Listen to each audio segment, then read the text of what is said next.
The final QEC commentary release briefing for the year. I'm going to go through the material in the usual format. So myself and Kieran will both take you through the kind of key findings, talking through the kind of main macro forecasts, kind of give our sense of the lay of the land. And then, as usual, happy to take comments and questions afterwards. So I think similar to where we were in the previous commentary, I think not to be the Scrooge before Christmas, but the tidings of good news are not what we're bringing for certainly for the overall economy. Again, getting the rude recession word out of the way early, we are expecting, as we were the last time, the Irish economy to shrink in 2023 by over 2%. There are really good reasons for that. We're going to talk through the dichotomy again that we've been highlighting for many commentaries, but try and just give a little bit more of a lens into the trajectory both for the domestic and the international sectors of the Irish economy. So across taking the big picture across both the domestic and the international sectors, the Irish economy is slowing. The external traded sectors are slowing quicker. There are international headwinds to global trade that affects a small open economy like Ireland. These are rising. The global economy has slowed. The rising interest rates, the trade fragmentation effects, and also the kind of international slowdown. All of these are putting downward pressure on the international sector. Over and above that, we are seeing sector-specific effects in some of Ireland's big trading sectors, in particular the activities of the multinationals, and we'll kind of talk through that. In terms of the domestic economy, it is still growing robustly. The labour market is continuing to perform very, very well. We have a historic high in employment. We have a very low unemployment rate. We've seen a little bit of a tip up in the unemployment rate in the past number of months, but that really is due to changes in the labour force calculation rather than any change in the employment trajectory. So in a sense, we are still operating in a very tight and very well performing labour market. In terms of the inflationary outlook, obviously the cost of living pressures have weighed very heavily on households over the past 18 months or so. But we are thankfully seeing a moderation in the energy prices, and we are starting to see that feed into the overall headline inflation figures. And we are seeing a dip down in the inflation outlook. The kind of non-energy related issues are kind of holding. But we haven't seen a huge amount of evidence to date of a major uptick in those second round effects that we had been worried about earlier in the year. Not saying that there isn't the risk that these high inflation figures that we've seen over the past 18 months can't feed into wage growth, which is, I think, the risk we were talking about earlier in the year. But at this juncture, we haven't seen a huge amount of evidence of that. And we are seeing evidence of the moderation in the energy prices feeding through into the headline inflation figures. And that is certainly a good thing in terms of the outlook for next year. I think that's, obviously the backdrop to this is a broader European context where we've had the really big increase in interest rates from the ECB over the past 18 months. We are seeing a moderation in the European inflation outlook, and that is on the back of slowing economies, in particular the German economy, and the outlook there with a slowing inflation rate, with slowing economies, with the high elevated interest rates, certainly is a context which we would hope the inflation outlook and then the interest rate environment may moderate towards the end of next year. So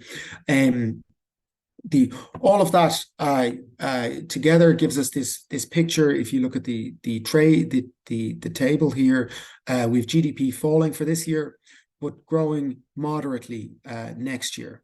We are expecting this kind of big shock that we've seen for this year to kind of be a one-off adjustment. We aren't pulling that forward in a linear fashion. So we are looking at a recession this year, but we are expecting the economy to grow next year. If you look down to the bottom of the table there, the modified domestic demand, so we know that figure excludes the trade activity, but also excludes investment activity in the aircraft leasing and the IP activities.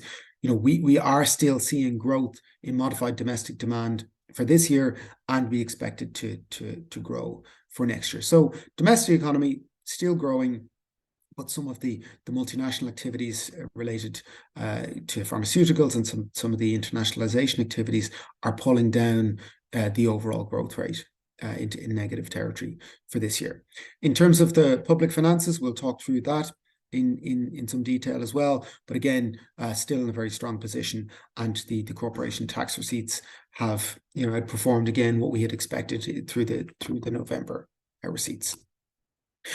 I think this, the biggest feature that we've been highlighting is this dual economy, this divergent path phenomena that we have in Ireland, and I think it's very easy to see it when we split out between those multinational dominated sectors and the domestic sectors. So if you look at the chart on the right hand side here, this looks at output growth for those sectors which are dominated by multinational activity. That's the orange line. And then if you look at the sectors that are dominated by the domestic economy, that's the blue line. You can very clearly see that this fallback in GDP that we've observed over the past number of quarters, in particular through 2023, is very much driven by the multinational dominated sectors. So this orange line has really dropped down from incredibly high growth rates in the period before that, but it has taken a sharp downturn. When you look at the blue line for the domestic GVA, that is a much more moderate pace of growth. And what we really see for the domestic sectors is a kind of normalization of the growth rate following the huge volatility we've seen over the COVID period, then the moderation following that, and then tipping down towards the 2% level, which is a much more moderate and normalized growth rate for the Irish economy. To put that in a little bit of context, if the domestic activity is still growing in and around 2%, certainly the domestic oriented sectors, that is a growth rate that is high in a European context. So the economy is still growing robustly, but again, with this big divergence between the foreign and the domestic oriented sectors. To focus in then again on the domestic demand trajectory, this Nowcast is our regular monthly publication that we do, which focuses in on trying to give us a in-time lens into how the domestic economy is trending. And what we've seen very clearly, you can see in the chart here, both when you look at the dark blue bar, which is the actual data, the light blue bar, which is our model fit, and then the green end bar, which is our current Q4 forecast. You see this general downward trend that we've observed throughout the year. And we see that continuing into the final quarter of this year, hitting around 2%. So what we are seeing is that general slowdown in the domestic economy, driven by a number of factors, which I'll talk through. Investment is quite muted. We are seeing a fall off in investment, and we are seeing a slowing in household spending. And both of those are leading to this moderation in the economy's growth path. To focus in on the various subcomponents of GDP and to kind of picture them across the group, which gives us a lens into what's really driving the various figures. What we have here is the GDP growth split out between consumption, so that's household spending, government spending, we have investment, and then we have exports and imports.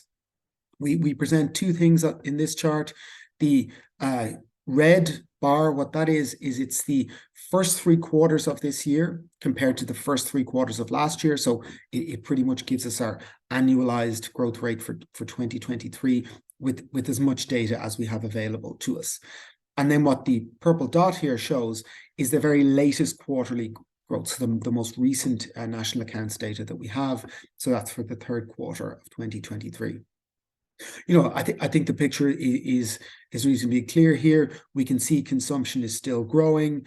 It's moderating. So the purple dot being lower than the height of the red bar means that the trajectory is coming down. So the latest point is lower than the 3 quarters of the year. So it is still growing, but it is moderating.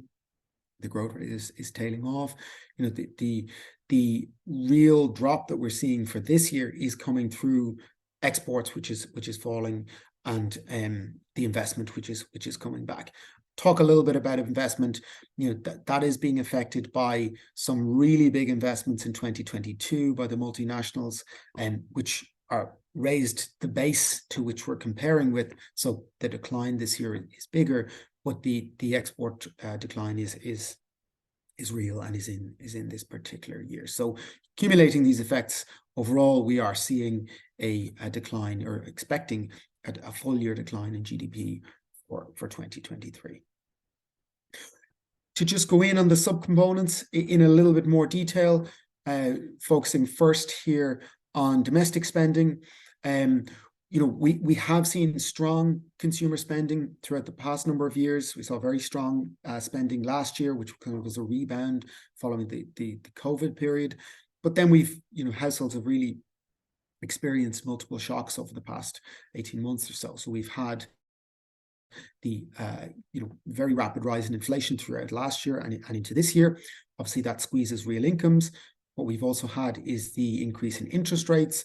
What that does is both increases the servicing costs for those who are on adjustable rate loan products, but also it increases, it lowers the appetite for credit because the borrowing capacity is lower. So both of these all feed into household spending, and we have seen the spending activity moderate through the year.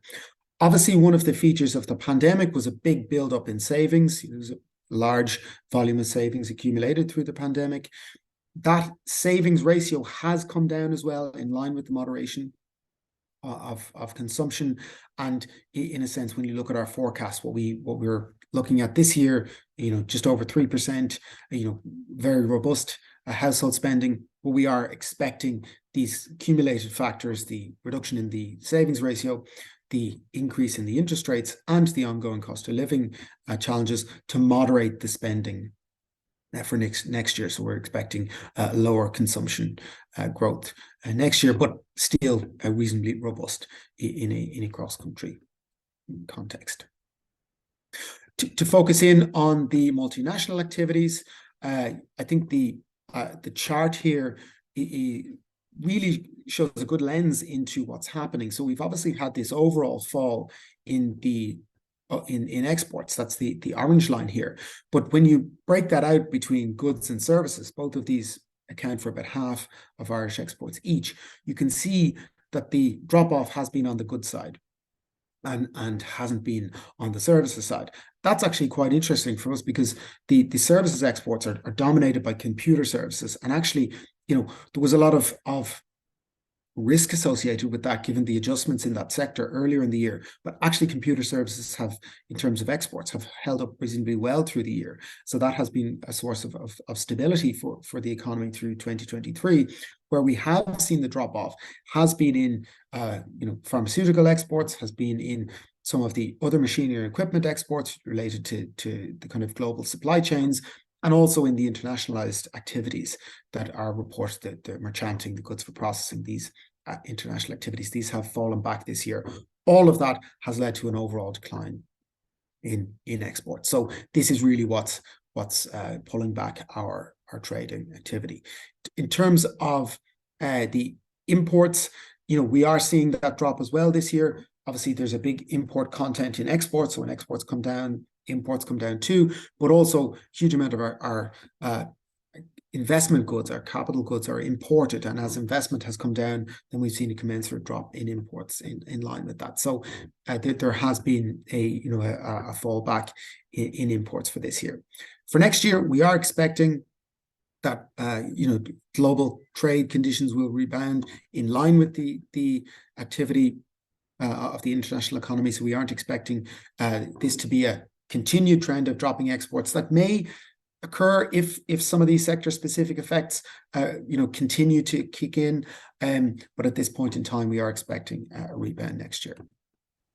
In terms of the overall investment outlook, as I mentioned earlier, there has been a fallback in investment.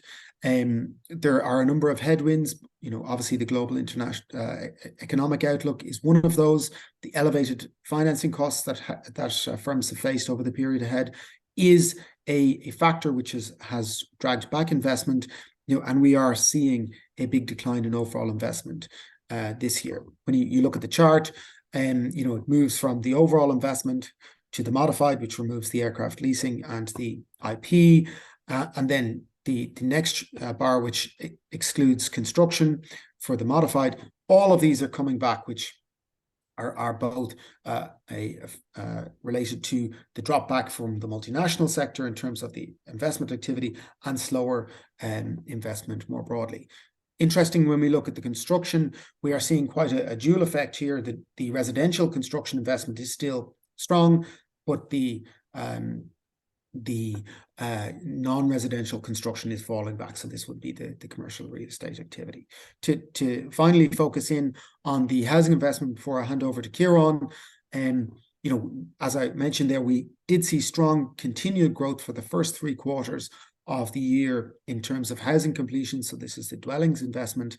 And, if that continues through to the final quarter, so the quarter that we're in at present, in similar proportions that it has through in the past, then we are looking at about 32,500 units for the residential construction for this year. So quite a substantial increase on last year. So in terms of the investment picture, the residential construction sector is really the outlier in terms of the falling investment levels. That said, there are headwinds there for next year. The material costs, inflation has been coming down, but the level of material costs is still high. There has been that effect of the rising interest rates. So there are headwinds in terms of the residential construction sector as well. So with that, I'll hand over to Kieran. Right. Thanks, Conor. In terms of the labour market, what we saw recently was an uptick, I suppose, in the unemployment rate to 4.8% in November. Now, having looked into it, it's clear that this is more a kind of a reclassification issue to do with the Ukrainian situation, I think, than it is due to any underlying deterioration as far as the labour market is concerned. We still see job vacancies quite high, although the ratio is beginning to come down. And given, the still ongoing tight labour market, we expect to see nominal wage pressures increase over the short to medium term. Real earnings have been declining since late 2021, but we are expecting positive growth towards the end of this year and into next year. Just in terms of, we do talk a little bit about shifts in population structures in terms of just Conor there, if you just move on to the next. Yeah, thanks. So you can see, we just put it in context, some of the recent population movements, particularly, I suppose, the increase in net migration.